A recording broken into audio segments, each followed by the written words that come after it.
Hey, welcome back to Coastal Compass, allegedly a podcast. We're here with Tommy Henry.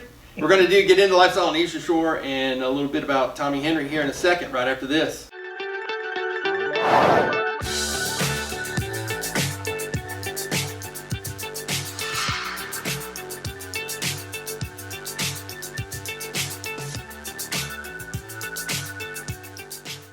Tommy, we want to talk to you about, you grew up down here. Before we got started, you told me you grew up in, where was it again? Bay St. Louis, Mississippi. Bay St. Louis. So, pre-storm or post-storm? Pre-storm. There you go. How was that? I mean, that's a different area. That's a cool little place. Yeah. Bay St. Louis is it's an amazing place. There's a big sense of community like there is in Fairhope. The people have been there for generations. Yeah. Katrina was an eye-opener.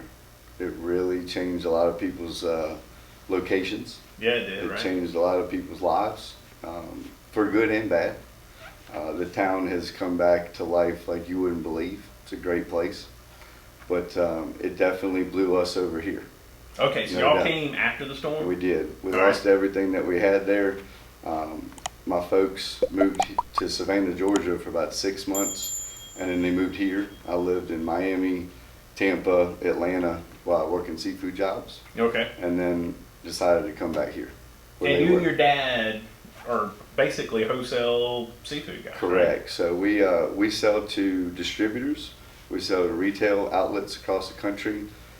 We import our own label of different products, and we also do domestic seafood.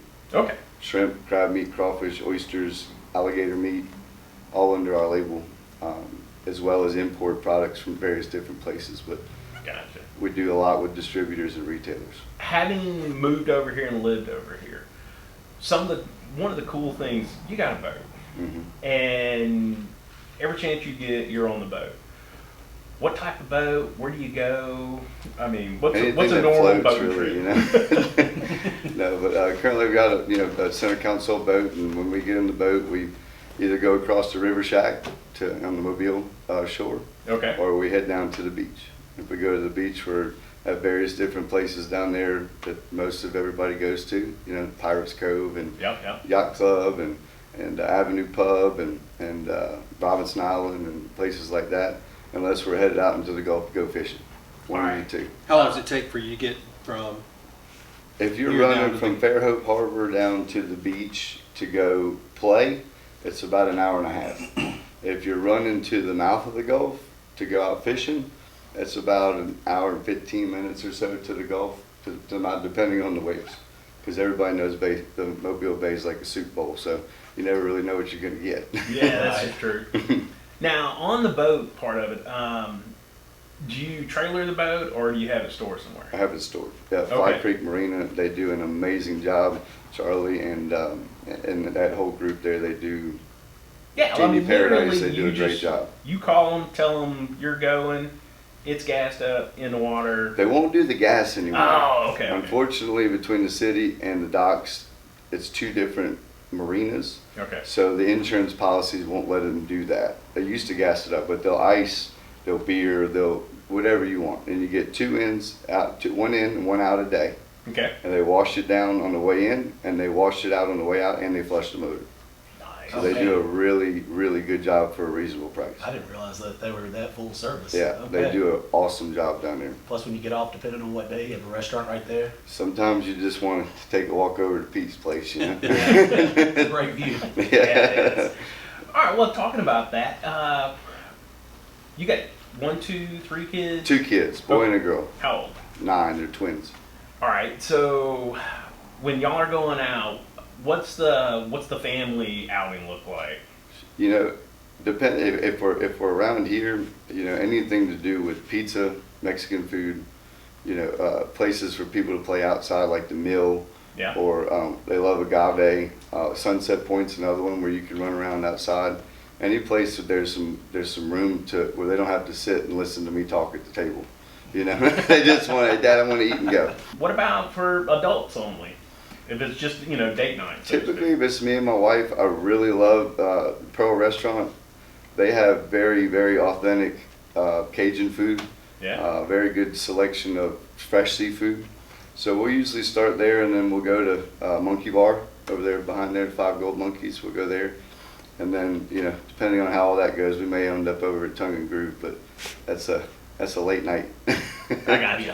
I got you. And speaking of Tongue and Groove, we do have a couple of Raising the Bar sessions coming from them this week. Everybody look out, it is Negroni week.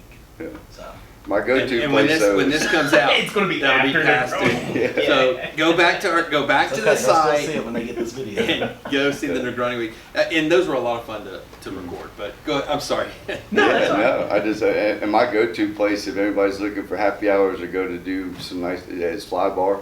Fly yeah. Bar and Doug Kerr and Bree do a great job over there, and you can always go see Amy, Yeah. which Levi, you know. I'm a little biased. You're a little biased, but I agree. I'm there. You know, we check y'all out frequently. Yeah. Always good to see you come in. Yeah. I'm always there, so might as well. Couple other fun questions we like to ask people.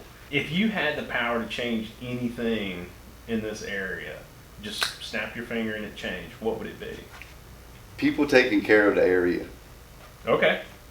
really, because there's a lot of people coming here from a lot of great places, and I think it's awesome. But this town wasn't designed to be this big. Yeah. So they need to take their time with what they're doing to make it correct. And so just be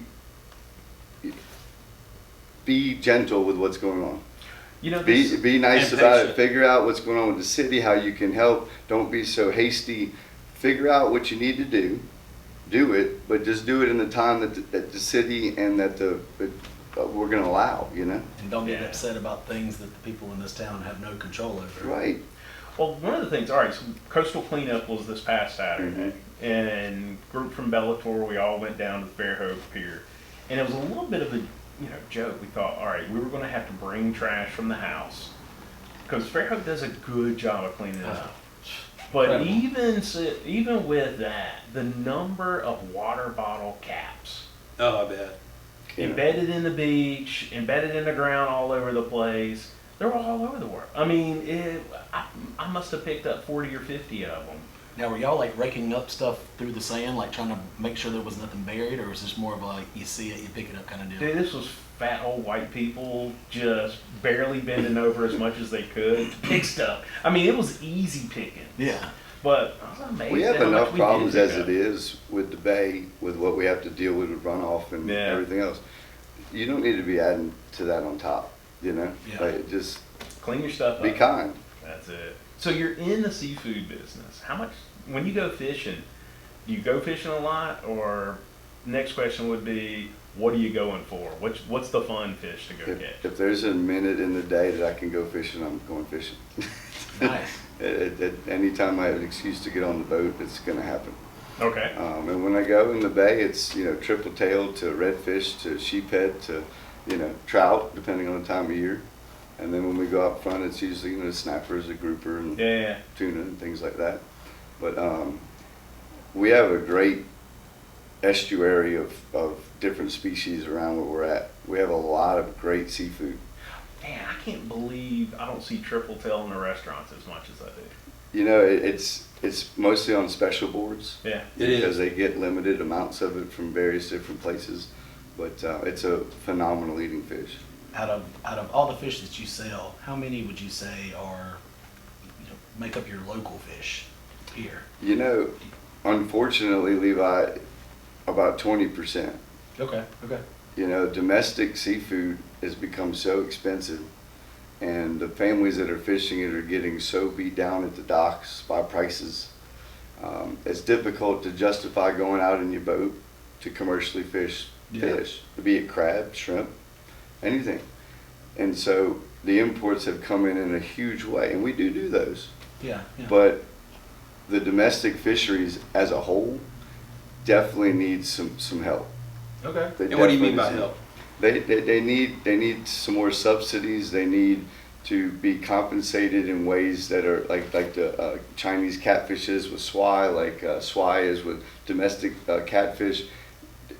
The government can step in and give subsidies for these people because of all the imports coming in. And they do in a lot of ways. They do, and they do help, but the import door has come in so hard, and these people are trying to make a living and they can't. So if we don't take care of that, then we're gonna lose a fishery that we all love. Okay. Other questions we've asked, what did we miss? What do we need to know about what you do or about living down here that we didn't talk about? You know, on Jason's sheet, there's one question that's definitely, the question you get asked is how do you cook it? Yeah, how do you that's what Deborah Seafood's does. so easy to cook. You really, it's so easy to cook. I mean, you put it in the oven, you bake it, 350, 375 with some olive oil, salt, and pepper. I mean, it's so easy. That's it, yeah. And the other question is like fresh versus frozen. People are completely accepting of frozen shrimp in a block, and they're like, okay. But with fish, they go, that's got to be terrible. When they catch these fish and they process them that day and they freeze them at negative 60 degrees, when you thaw it out, it's like you have a fresh piece of fish, and it's in a vacuum packed bag with no oxygen in it whatsoever. So people's misconception of fresh versus frozen, they really need to take a look at the frozen because it's the same as shrimp. Yeah. There's no quality differentiation at all. Well, I mean, the boats have the ability to freeze it right there. Now, you go catch a mahi, you go catch a tuna. Sure, that's going to be the freshest you can put in your mouth. You caught it that day and you put it on your grill. Yeah. But if you're talking about everyday eating, everyday life with families, buying frozen fish is not a bad thing.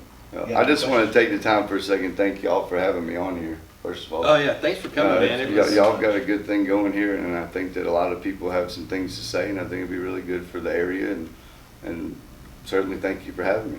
Absolutely, Tony. Thank you. Thank you for taking Thanks time. for taking the time, Thanks man. Yeah, absolutely. Soccer practice is All next. day long. especially when the Saints are playing. Exactly. We're into the Saints game. That's why you're in a hurry, Schmitty. Absolutely. Well, as bad as Alabama's playing, I'd rather watch the Saints, and we're not going to be that much better. Tell you what, paper bags may be coming back out. We'll see. Oh no, man! I hope not, man. I hope not either. Thank y'all so much for watching. We appreciate your time. We really do. It means the world to us. Please like and subscribe, and put in the comment what you'd like to see on this channel. I hope you enjoyed the Negroni Week episodes. We're working on Elijah Craig Week and setting that up and doing some more like that. So if you're a bartender or a restaurant wanted us to do a segment like that, I think we did a pretty good job in getting the message out of all the restaurants we went to and all the bartenders. But anyway, thank you so much for watching. This is Coastal Compass, allegedly a podcast.